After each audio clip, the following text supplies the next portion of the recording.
Okay. So I'm going to start with the prayers. Please feel free to join. Om Jnana-Timrandhasya Jnananjana-Shalakaya Chakshurumitam Yena Tasmai Shri Gurave Namaha. Shri Chaitanya Manobhishtam Stapitam Yena Bhutale Swayam Rupa Kadamaya Datati Savapadantikam Vancha Kalpatarubhyasya Tata Sindhuvayeva Cha Patitanam Pavnebhyo Vaishnavebhyo Namo Namaha. Jai Shri Krishna Chaitanya Prabhu Nityananda Shri Advaita Gadadhara Shri Vasadi Gaur Bhaktivinoda. Hare Krishna Krishna Krishna Hare Hare Hare Rama Rama Rama Hare Hare. Narayanam Namaskritya Naro Chaivam Narottama Devim Saraswatim Vyasam Tato Jayamudiraye. Nashtaprayeshu abhadreshu Nityam Bhagavat Sevaya Bhagavati Uttam Shloke Bhaktir Bhavati Nashtaki. Srimad Bhagavatam ki jai. So today we are reading second canto, chapter 9, text 33. And I am reading up to the Lord is ever existent in all three stages of material change. So I'll be reading up to that, and the rest of the passage will be covered by the reader for reading tomorrow. So I'll read the Sanskrit, text 33. Aham eva sam eva gre naniyadiyat sad satha param paschat aham yad ekacha yo vashishyet so smi aham.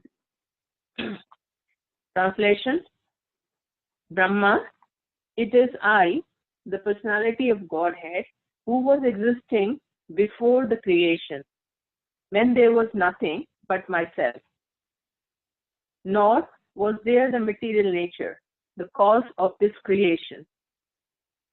That which you see now is also I, the personality of Godhead. And after annihilation, what remains will also be I, the personality of Godhead. Purport by Srila Prabhupada. We should note very carefully that the personality of Godhead is addressing Lord Brahma and specifying with great emphasis himself, pointing out that it is he, the personality of Godhead, who existed before the creation. It is he only who maintains the creation, and it is he only who remains after the annihilation of the creation. Brahma is also a creation of the Supreme Lord. The impersonalist puts forth theory of oneness in the sense that Brahma also being the same principle of I, because he is in the emanation from the I. Because he is an emanation from the I, the absolute truth. He is identical with the Lord, the principle of I, and that there is thus nothing more than principle of I, as explained in this verse, accepting the argument of the impersonalist, it is to be admitted that Lord is the creator, I, and the Brahma is the created I. Therefore, there is a difference between the two I's, namely the predominator I and the predominated I. Therefore, there are still two I's, each accepting the argument of the impersonalist.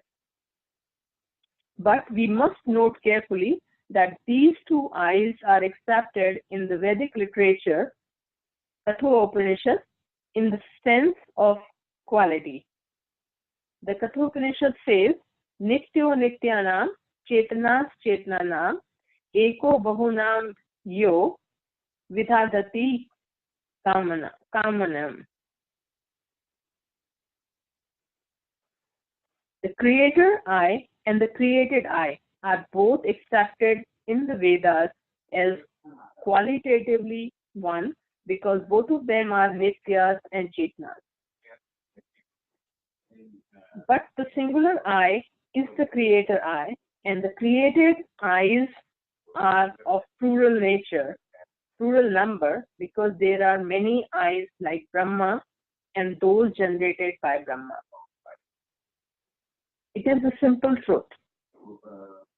The Father creates or begets the Son, and the Son also creates many other sons, and all of them may be one as human beings, but at the same time from the Father, the Son and the grandsons are all different. The Son cannot take place of the Father, nor can the grandson. Simultaneously. Some dictation in the back. Can everyone mute their phones, please? Thank you. Is it better now?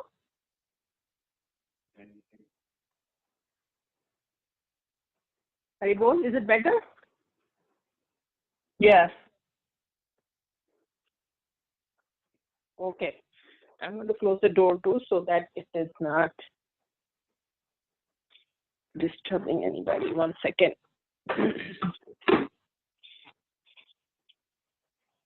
Yes. So. Thank you, Mataji.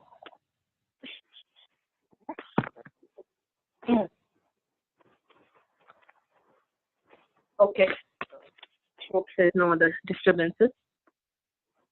So where was I? Okay. The Father creates or begets the Son, and the Son also creates many other sons, and all of them may be one as human beings. But at the same time, from the Father, the Son and the grandsons are all different.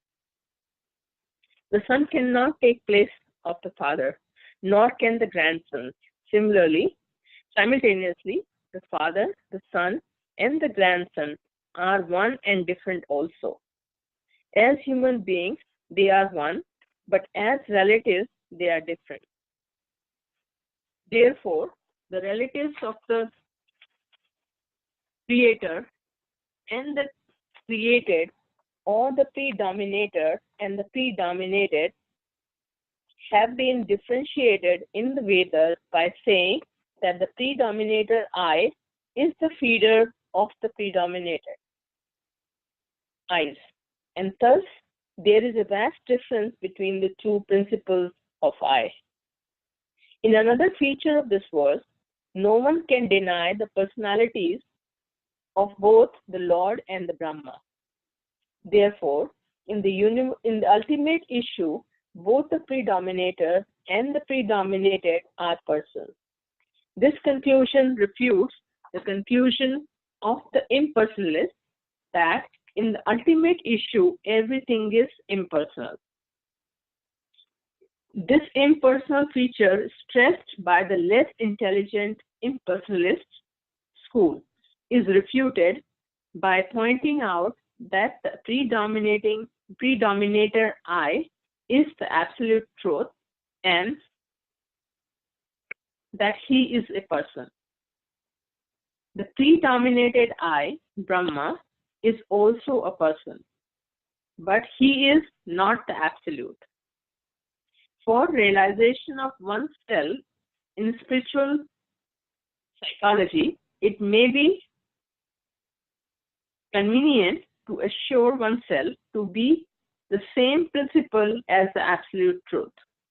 But there is always the difference of the predominated and the predominator. as clearly pointed out here in this verse, which is grossly misused by the impersonalists. Brahma is actually seeing face to face his predominator Lord, who exists in his transcendental eternal form, even after the annihilation of the material creation. The form of the Lord, as seen by Brahma, existed before the creation of Brahma, and the material manifestation with all the ingredients and agents of material creation are also energetic expansions of the Lord. And after the exhibition of the Lord's energy comes to a close, what remains is the same personality of Godhead.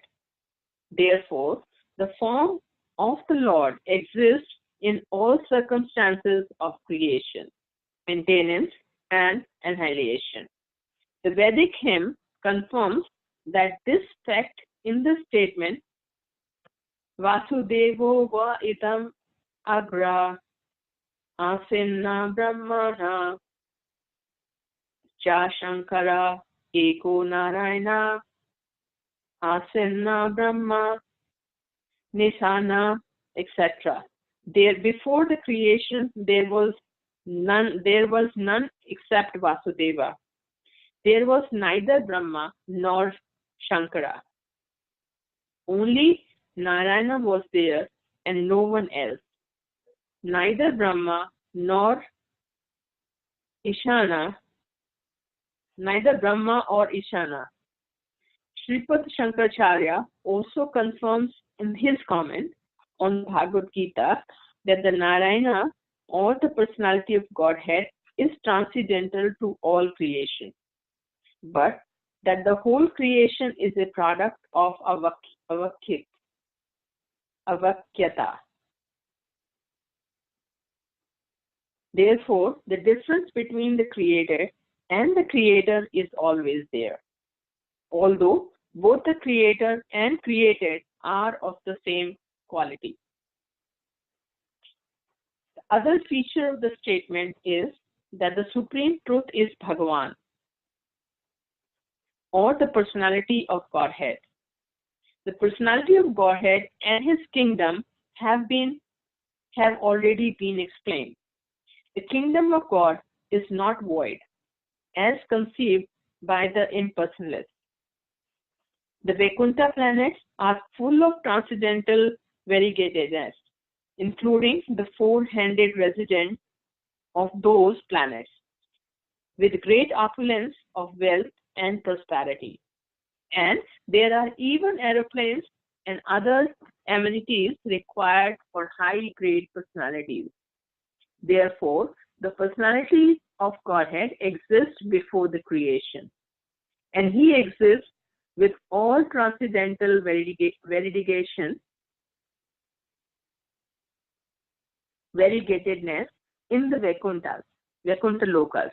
The Vaikuntha Lokas, also accepted in the Bhagavad Gita as being of the Sanatana nature, are not annihilated even after the annihilation of the manifested cosmos. Those transcendental planets are of a different nature altogether, and that nature is not subjected to the rules and regulation of material creation, maintenance, or annihilation. The existence of the personality of Godhead implies the existence of the Vaikunthas, as the existence of a king implies in the existence of a kingdom. In various places in Srimad Bhagavatam and other revealed scriptures, the existence of the personality of Godhead is mentioned. For example, in Srimad Bhagavatam 2:8-10, Maharaja Parikshit says, Sa chapi yatra purusho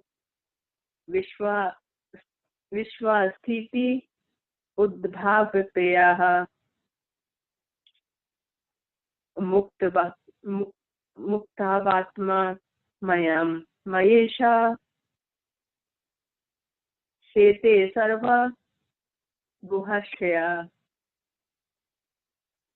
How does the personality of Godhead, the cause of creation, maintenance, and annihilation, who is always freed from the influence of the illusory energy and is the controller of the same, lie in everybody's heart? Similar also is a question of Viduras.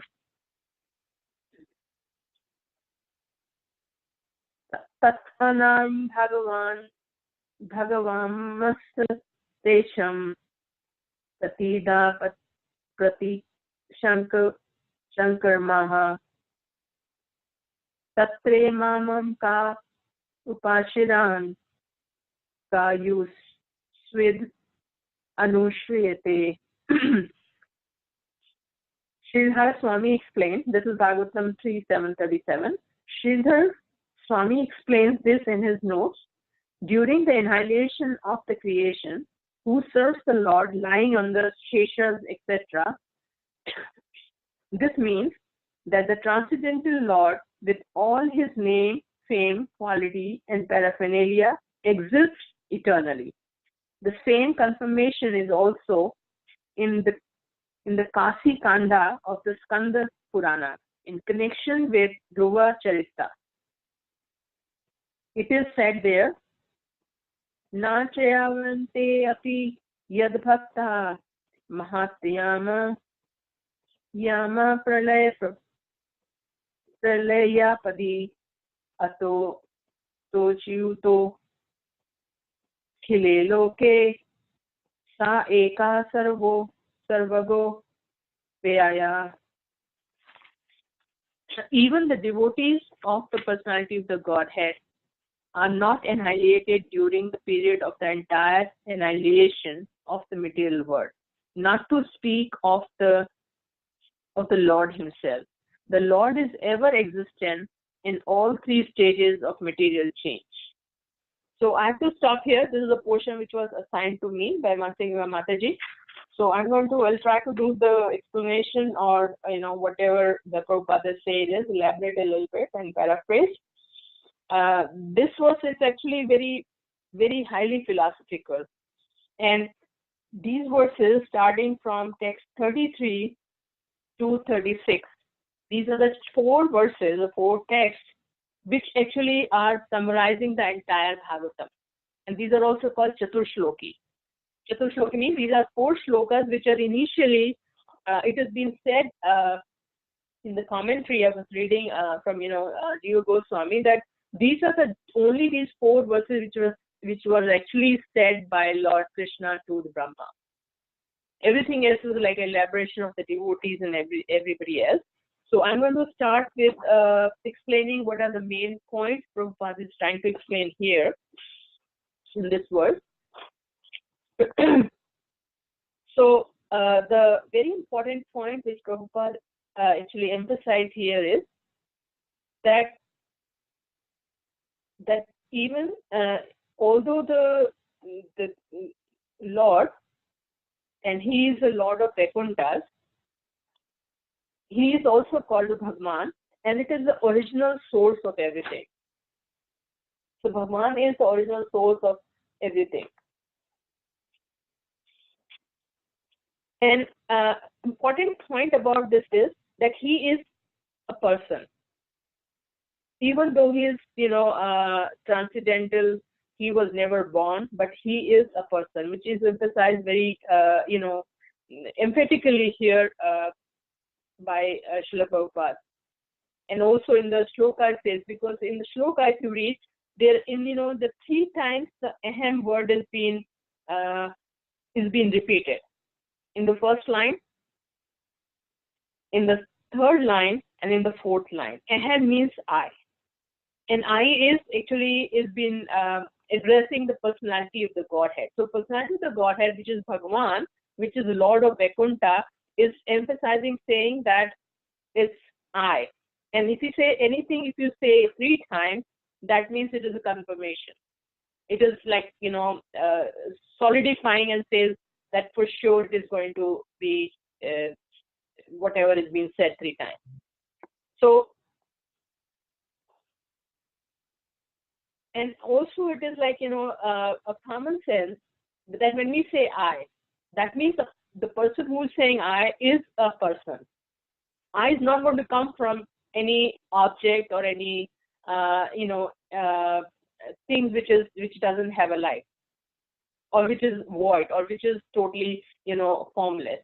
So I word, if the thing is, if the person is saying I, that means that person or that thing has a personality. If the thing has a personality, that means it is the personalist. It is not impersonalist.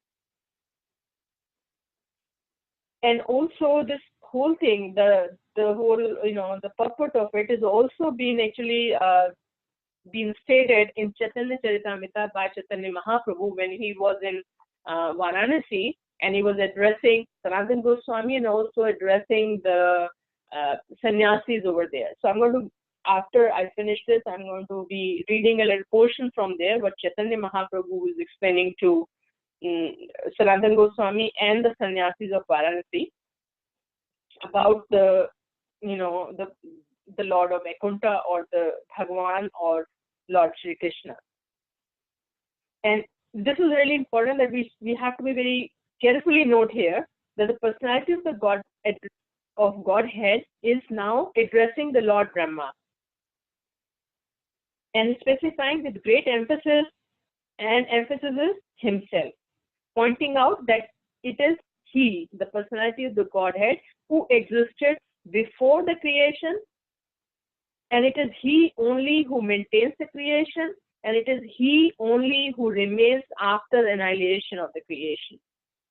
So this is Supreme Personality of Godhead himself is talking and telling Brahma.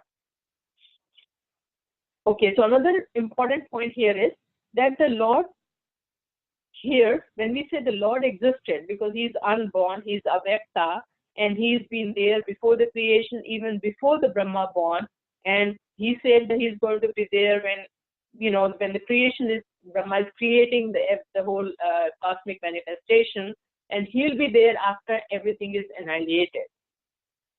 But he also says that he doesn't exist alone. When one example is given, like if one says that, oh, king is coming, or if some big VIP or president is coming, then everybody has to, you don't think that, oh, king is coming alone by himself. We always see the king is coming always with the, his all ministers, secretaries, and everybody has security guard and everything. So he comes with the all battalion of people with him, even president or king.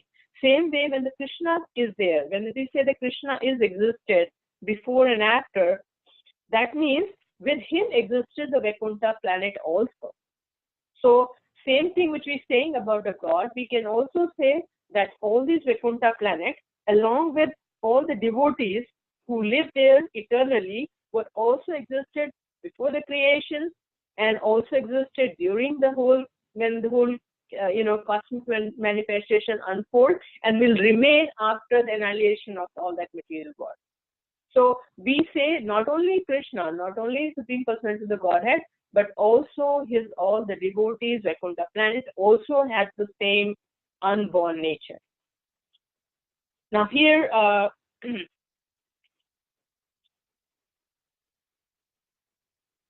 and he also said that one more thing he says about the Lord's existence, that he is neither beginning nor the end. He is the very thing.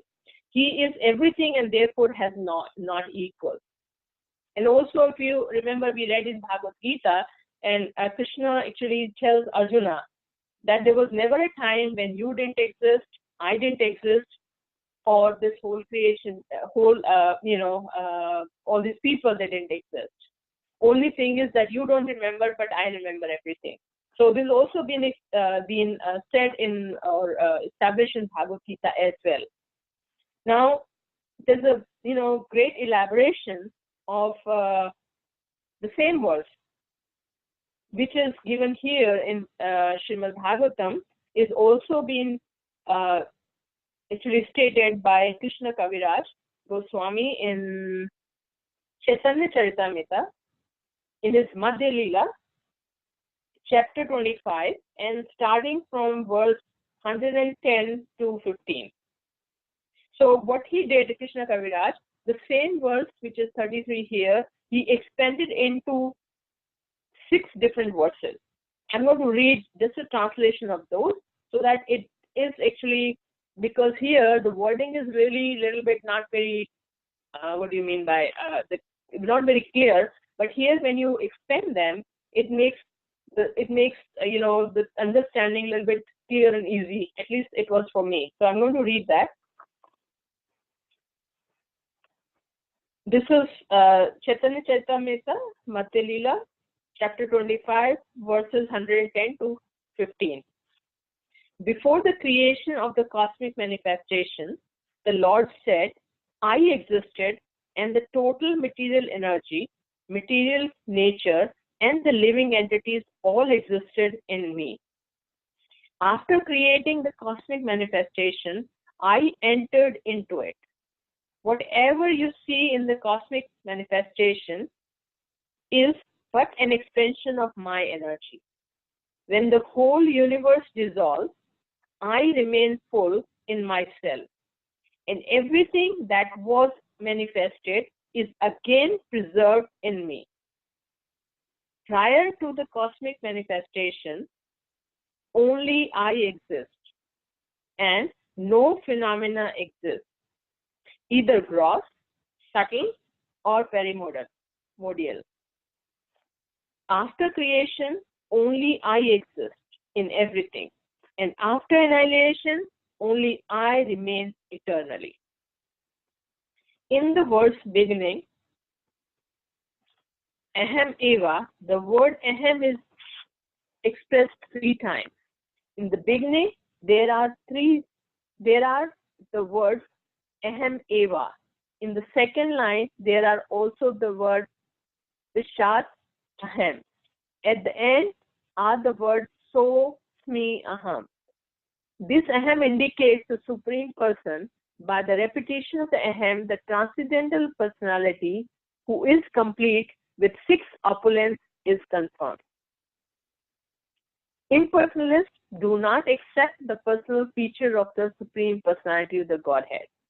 The personality of the Godhead is stressed in this verse in order to impress upon them the necessity of accepting Him. Therefore, the word Aham is mentioned 3 times to stress something important, one repeated 3 times. So this is really, basically the translation of the verse has been explained here. And now I'm going to give the is a 9-point summary, which is Prabhupada, on this purport, that what he's trying to say. There are important points. So out of all the 9, I'll be reading only up to the 6, because the rest of them are actually pertaining to the part which I have not read, which I leave it for the reader for tomorrow. So here the first point is that nothing exists beyond the I, mentioned in this verse. That the I is the absolute truth, the Supreme Personality of the Godhead, the Lord of Vaikuntha, not the all-in formless Brahman of the impersonalist.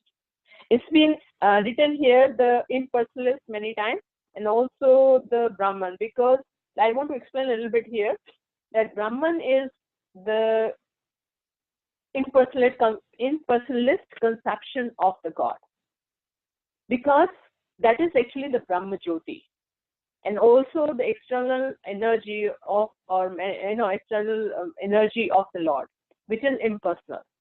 And because the impersonalists, they are very proud of their grammar, they do not actually see beyond that, that the person who's actually the spiritual or has a formless, which means he doesn't have a material form. They think it is a material formless.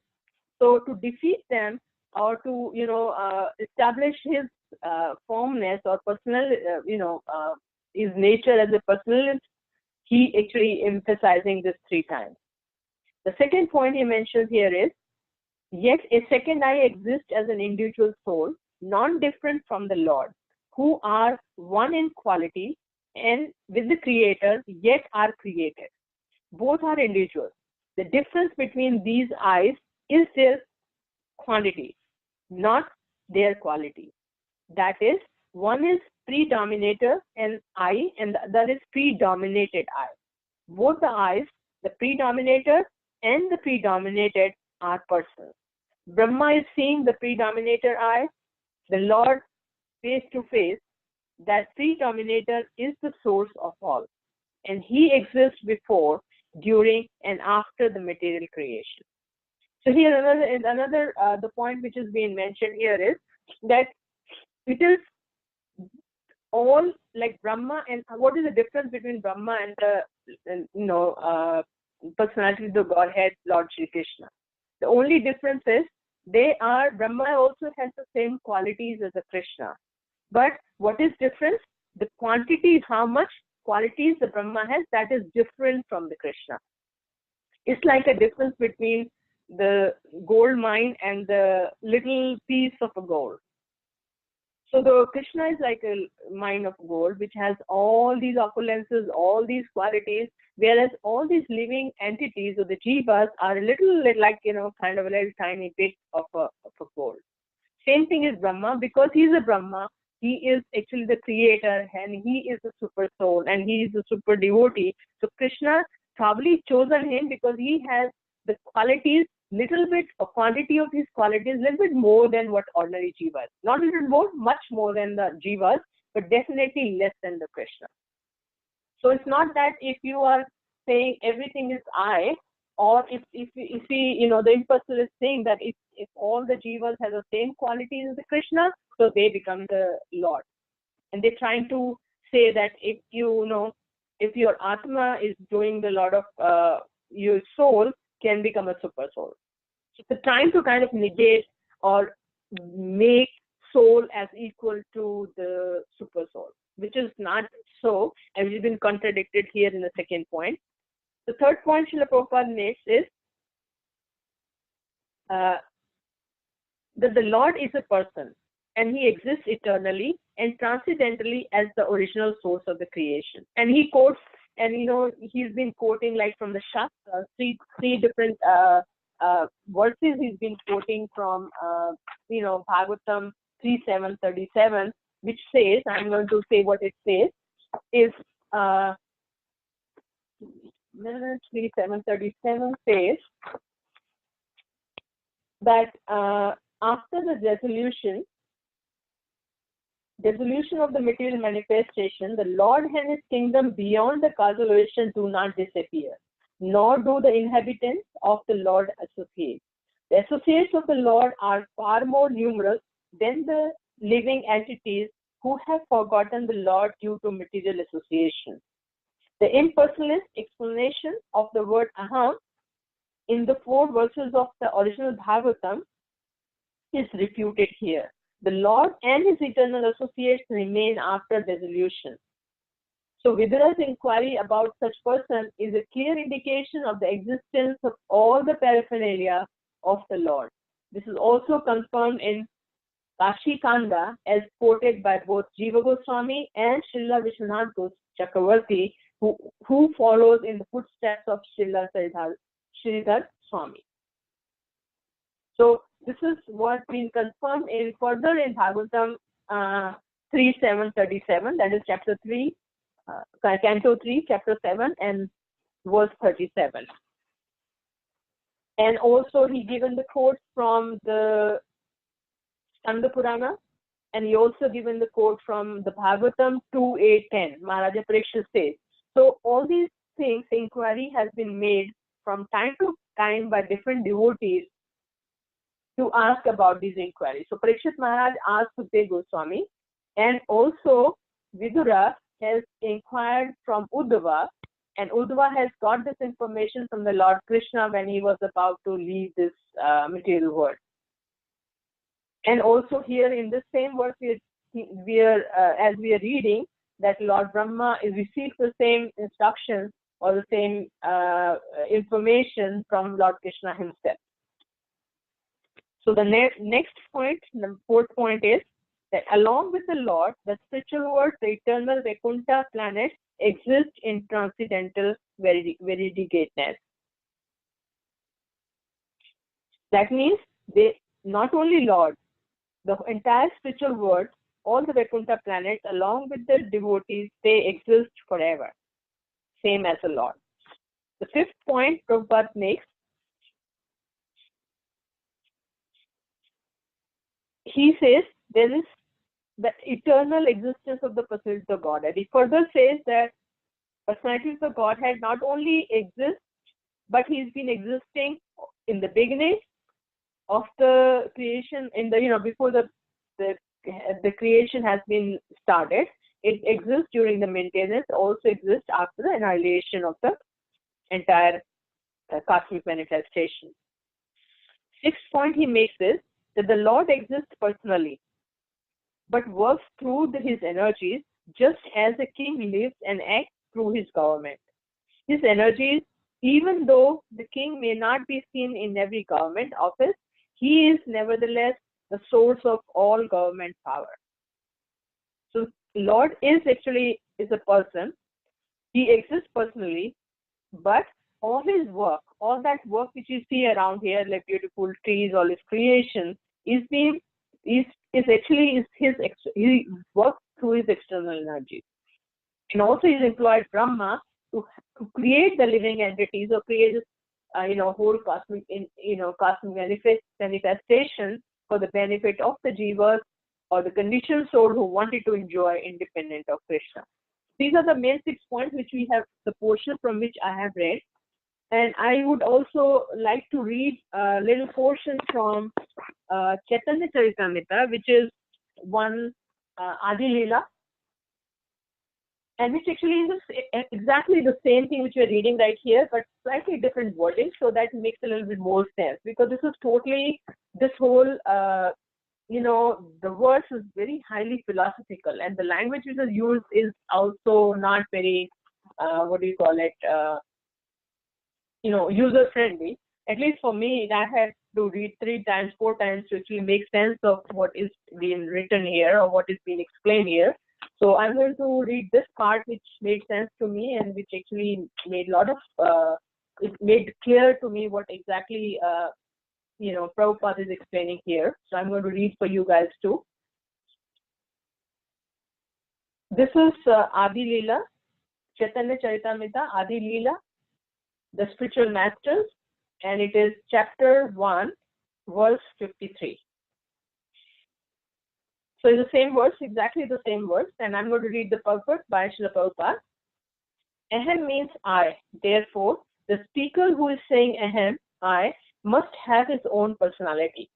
The Mayavadi philosophers interpret this word ahem as referring to the impersonal Brahman.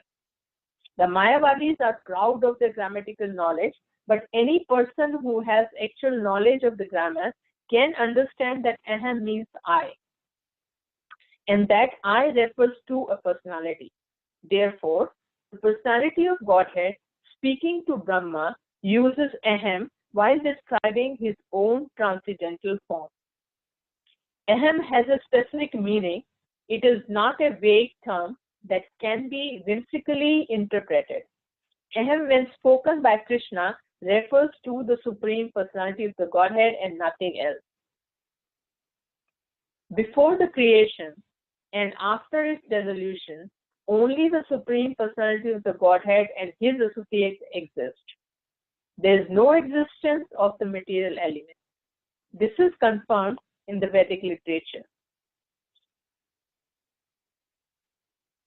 The creation was no existence of Brahma or before creation there was no existence of Brahma or Shiva, for only Vishnu existed.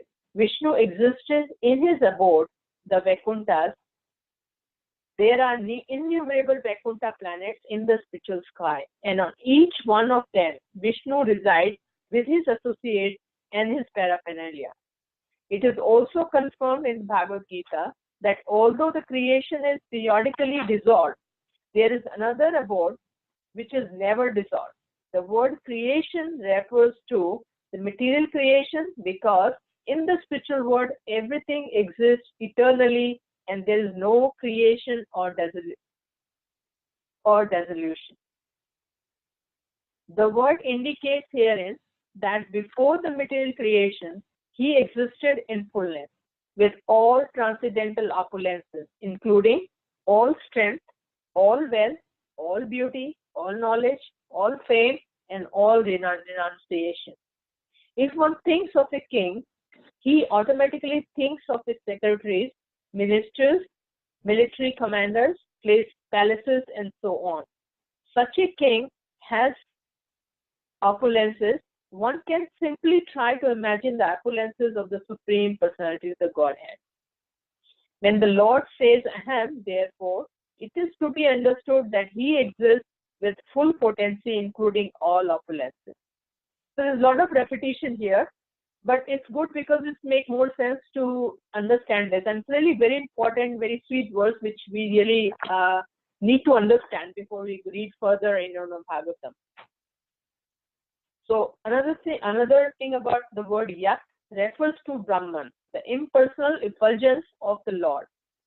In Brahma Samhita, it is said, Tad Brahma Nishkala Anantam Ashesha Bhutam.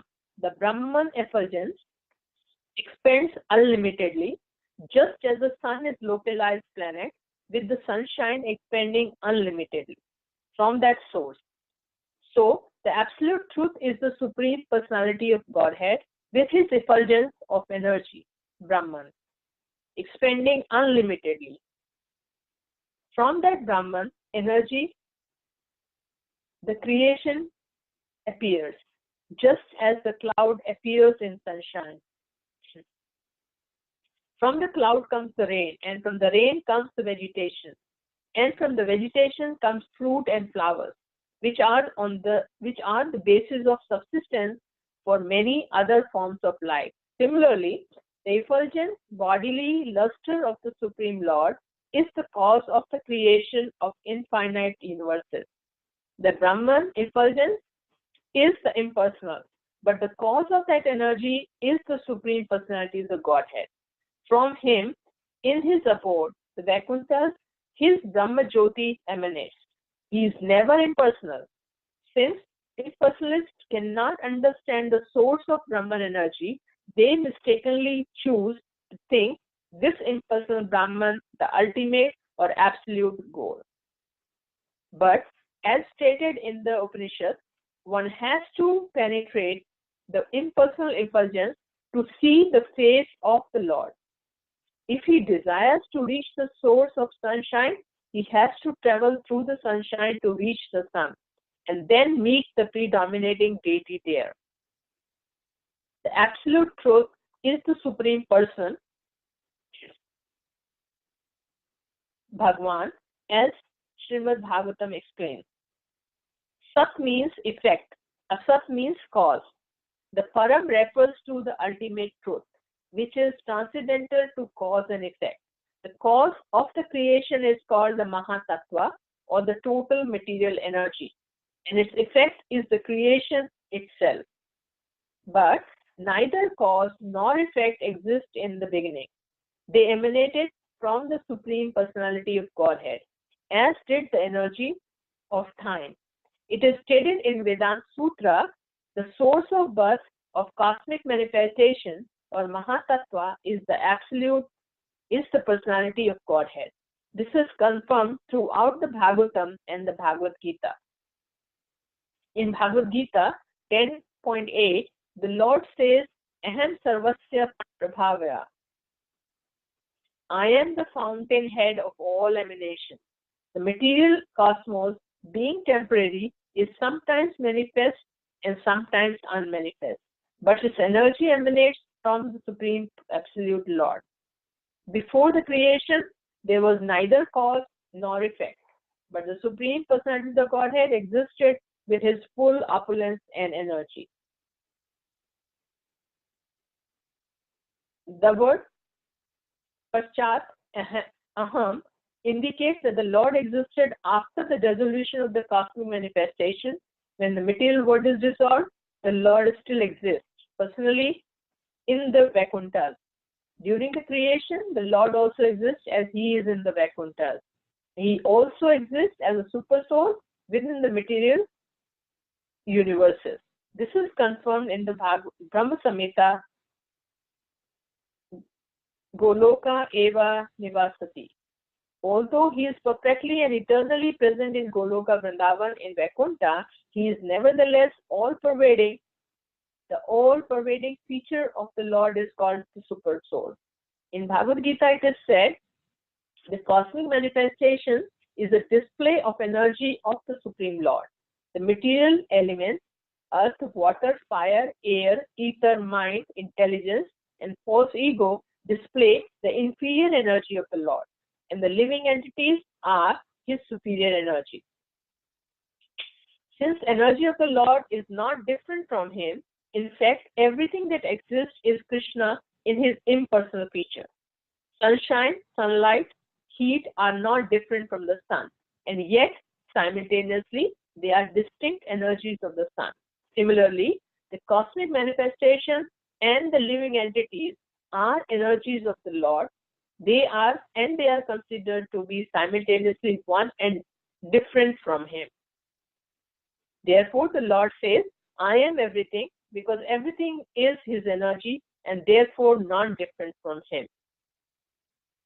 The Lord, it is also indicated that the Lord is the balance that exists between the dissolution and the creation. The spiritual manifestation never vanishes. It belongs to the eternal energy of the Supreme Lord and exists eternally. When external manifestation is withdrawn, the spiritual activities in Goloka and the rest of the Vakuntas continue unrestrictedly by material time, which has no existence in the spiritual world. Therefore, in the Bhagavad Gita it is said, the abode from which no one returns to this material world is the supreme abode of the Lord. So that is all actually what is being said and explained by actually Prabhupada here to us, and also by different personalities to their devotees from time to time. So that's all I have to share from this. Please feel free to comment, correct, add your views or your comments.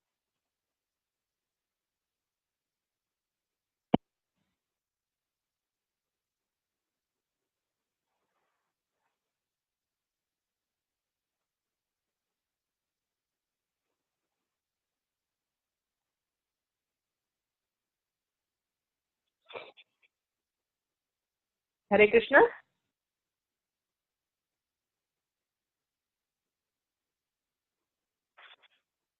Hare Krishna.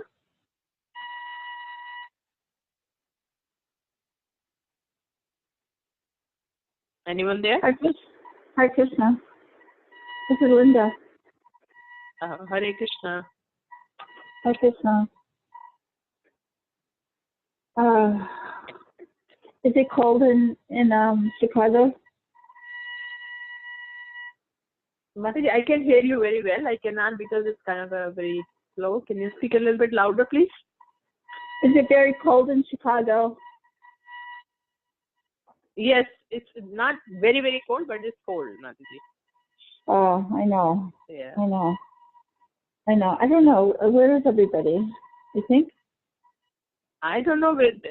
Hare Krishna. Mansingha Mataji, are you here? Hare Krishna, I'm here. Okay. Very nice class, Mataji. Thank you so much. Hare Krishna.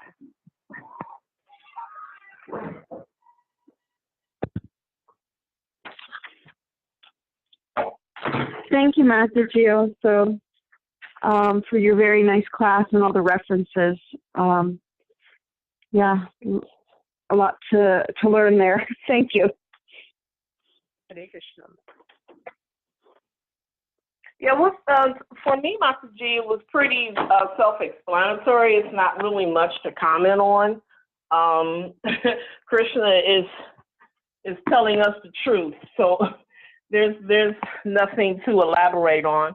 And you did all the confirmations from different books and different slokas from different books to confirm the same knowledge, which was fantastic. It just amazes me that the impersonalist feels that there's no variegatedness in the spiritual world.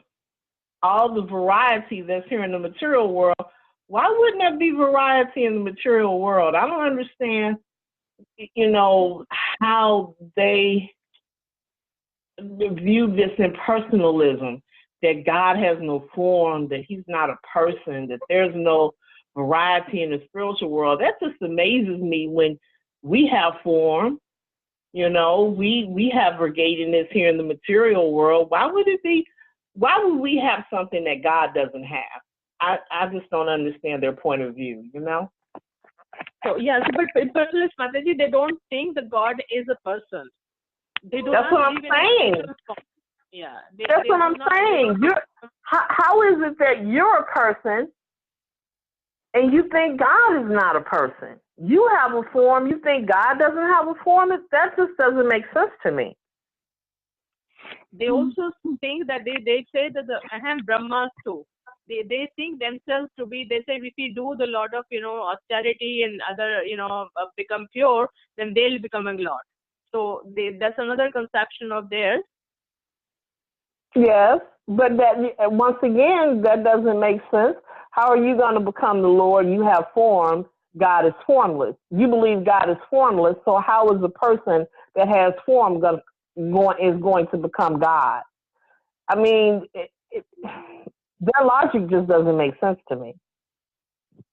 Yeah, because we are devotees and we do not think differently. But they have an entire philosophy, Mataji, and they, according to their philosophy, they feel that Krishna or the Lord doesn't have any form. It's not a spiritual form. It's just a word. I know. They can become. I know, but it doesn't follow logic. It's like you know that there's a Lord. You know there's a God. You know you were created, but you have form. A formless God created you with form. Why would I don't know. I can't wrap my mind around it. I don't know how they believe that. Why would God give you something that he doesn't possess? Mm-hmm. I agree with you. I totally agree with you on that. And we cannot think the way they think. So I don't know. It's very difficult. Maybe talking to Mayavati or impersonalists, probably they can explain why they're taking such weird thing, Mm-hmm. Yeah, because it doesn't follow logic to me. Okay, that's fine. You feel that God is formless, but why would God give you something that he doesn't possess himself? Mm-hmm. It just doesn't make sense to me. So that's the only comment I had is that, he was explaining the impersonalist point of view, and it just doesn't make sense to me. So it's like, how do they think like that? So, but really beautiful class. Thank you so much, Anji. No, but another thing I'm thinking why Krishna is emphasizing so much is because I think there are people of the other, they have a different thinking, they have different philosophy, and to emphasize means so many times and so many different words, so many different explanations, or so many, quotes given by Prabhupada, is because this is not really understandable by certain people, certain class of people with certain philosophy. Oh yeah, I know there are Madhavatis and impersonalists. I understand that. Why? That's why he's emphasizing. I don't know why because it's when I read it over and over, it didn't make sense to me in the beginning of this whole verse. It was kind of after reading all that Chaitanya Chandra, that didn't make sense to me. Why he's been repeating, because it's something simple. We understand. Oh, God has a person. He's a personality. He existed before and after. Why he has to emphasize so much, and why there has to be so much, the references given by Prabhupada for different verses. So, yeah. I know the devotee who gave me the holy names. He warned me only read Prabhupada's books because he knew that there were impersonalists who had interpreted some of the Vedas and the Bhagavad Gita, and he didn't want me to read that. And Prabhupada even warned that listening to impersonalists and their books and things like that is poisonous. Mm-hmm. Yeah. So, yeah, that was my only comment, Mataji. Thank you so much. Mataji. Yeah. Thank you so much for the comment. Hare Krishna. You all have a good night. Hari Bol. Hari Bol, Mataji. Anyone else wants to share? Otherwise, we can close the class. Hare Krishna, Shraddha Mataji, thank you so much for taking up this verse. All the time that you were speaking, I was only thinking that thank Lord I did not take this verse because it was just so difficult. No, Mataji, you gave nice classes. You would have done not at all. Much more better than me, of course. No way, Mataji. I was actually thinking that Mataji is explaining all this, going through so much detail and going through so many references. I wouldn't have been able to do what you did. Yeah, no, I'm Mataji, very grateful, Mataji. You explain very you. nicely. For me, I don't understand actually. That's why I had to read 3-4 times to what makes me, at least should make some sense. Mataji, these topics, like you said, like they are very extremely philosophical and like to understand anything that's spiritual is very hard actually. It's not easy because we don't have any idea of what it means when somebody says it's spiritual. We don't know. So we are hearing so many times about the avyakta, like the unmanifest state, which is the avyakta state, or like even of the spiritual variegatedness. Like so many times you were reading about it, and we don't know actually what it is. So that's why, like when you were reading, also I was just thinking that, oh Lord, I have no understanding of what all this thing is about. So it was also difficult to understand, although you gave like so many different references, but still I was feeling that, you know, like we need so much more understanding in topics like this to have a clear picture of what is actually being conveyed. But I'm very, very grateful, Mataji. Thank you so much. Yeah, you took so much of effort to put through this whole thing together with so many references and so many ways to explain, trying to explain from so many different sources.